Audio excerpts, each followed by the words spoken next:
더불어민주당 이재명 대표에 대한 체포동의안과 한덕수 국무총리 해임 건의안이 동시에 국회 본회의에 보고됐습니다. 오늘 오후 본회의에서 나란히 표결 절차를 밟을 예정인데 이 결과에 따라서 정치적 후폭풍이 불가피할 것으로 보입니다. 박광열 기자입니다.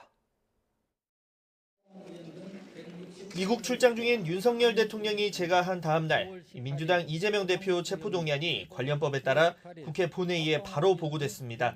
민주당이 당론으로 추진한 한덕수 국무총리 해임 건의안도 함께 이름을 올렸습니다. 9월 18일 박광원 의원 등 168인으로부터 국무총리 한덕수 해임 건의안이 발의되었습니다. 9월 19일 정부로부터 국회의원 이재명 체포동의안이 제출되었습니다.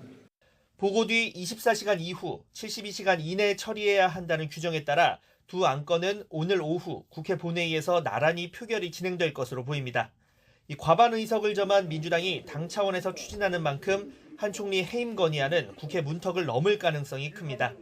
최근 의원직을 상실한 최강욱 의원 변수를 빼더라도 민주당은 단독으로 가결 요건을 충족할 수 있기 때문입니다. 다만 해임 건의안이 통과되더라도 실현 여부는 결국 대통령의 판단에 달린 만큼 민주당은 선제적으로 견제구를 날렸습니다.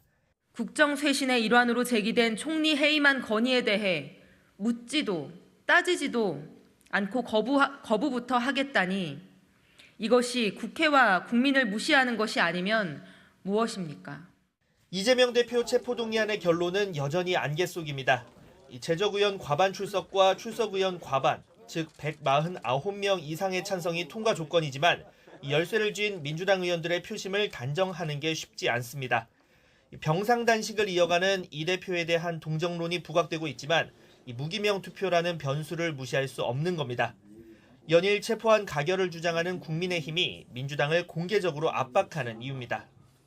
내일은 한 분도 빠져서도 안 되고 제가 장관들도 부를 겁니다. 그래서 반드시 내일 표결에 임해 주시고. 체포동의안이 가결되면 이재명 대표는 법원의 영장실질 심사를 받게 되고 부결 시 안건은 폐기됩니다.